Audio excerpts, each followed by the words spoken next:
Après beaucoup de travail et accessoirement 13 milliards d'investissements, voici la berline Mégane. Une voiture qui, à l'instar des Fiat Bravo et Brava, mise sur une certaine originalité. Rien de révolutionnaire, certes, la Renault passera sans doute inaperçue dans la circulation, mais quand on y regarde de plus près, on remarque un soin du détail peu courant à ce niveau de gamme.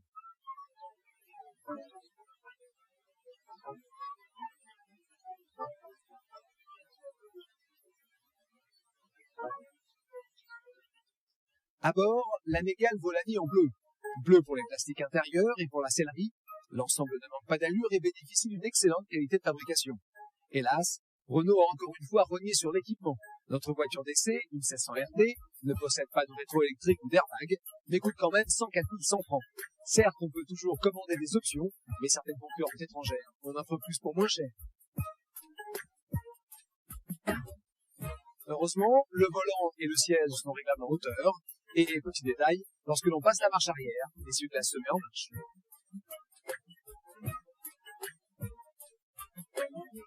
Sous le capot, notre voiture était équipée du tout nouveau 1600 énergie de 90 chevaux, un moteur situé au milieu de la gamme.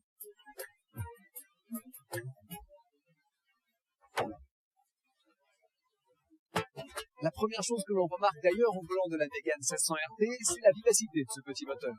Une qualité encore trop rare sur les voitures françaises. En outre, la consommation reste raisonnable, avec environ 7,5 litres sur route et 9 litres sur autoroute.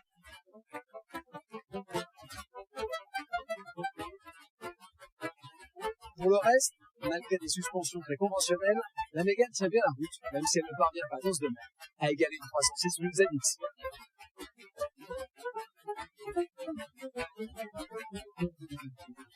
Il en va de même au chapitre du confort. La Mégane est plus silencieuse que ses rivales, mais filtre un peu moins bien les singularités de la route. À l'arrivée, la nouvelle berline Renault se montre très agréable à conduire et plutôt convaincante, mais ne fait certainement pas figure de référence dans la catégorie. Bref, elle est séduisante, mais pas impressionnante.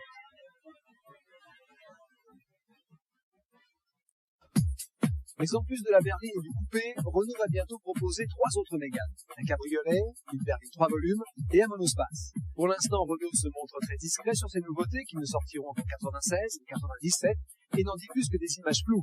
Mais nos confrères de l'Autojournal ont d'ores et déjà débusqué les prototypes en phase de mise au point.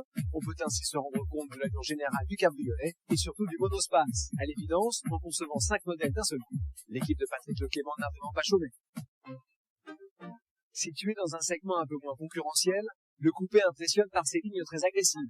Celles-là, à coup sûr, vous les remarquerez dans la rue, surtout si vous optez pour une couleur vive. Le rouge ou le jaune lui vont très bien, mais il ne faut vraiment pas vouloir passer inaperçu.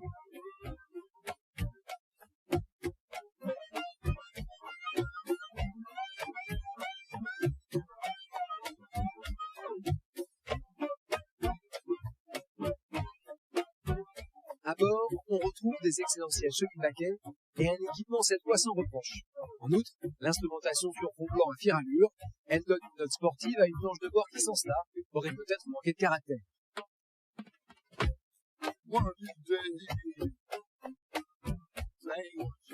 À l'arrière, les passagers n'ont qu'un minimum d'espace, mais se consolent avec des vitres qui s'ouvrent électriquement et un coffre de dimension tout à fait satisfaisante. Les amateurs de mécanique seront contents d'apprendre que le 2 litres de la Clio Williams a été revu pour obtenir plus de couple à bas régime et surtout une meilleure fiabilité.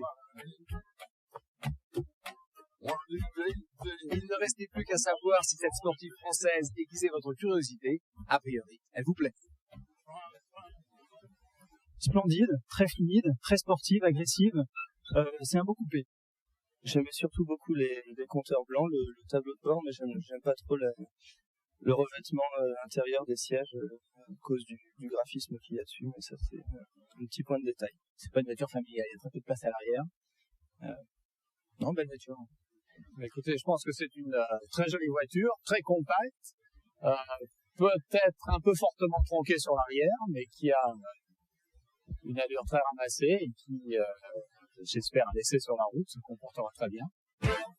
Rassurez-vous, monsieur, le coupé Mégane 2 litres se comporte bien, très bien même. Ses suspensions différentes des Mégane 1600 et ses amortisseurs spécifiques lui donnent une efficacité vraiment exceptionnelle. Elle fait partie des références de la catégorie et place la marque très haut. Bravo. L'excellente tenue de route se paye hélas au prix d'une dégradation très sensible du confort. La voiture est assez fatigante sur mauvaise route, donc sensible à s'abstenir. Côté performance, le coupé Mégane se situe un tout en dessous de la Clio Williams, mais marche tout de même fort bien, 215 km/h en pointe et 8 secondes 6, de 0 à 100. En conclusion, cette Mégane ne manque pas d'atouts, mais elle fait payer assez cher ses qualités. Pour 151 700 francs, vous avez cependant l'une des françaises les plus agréables à conduire qui soit.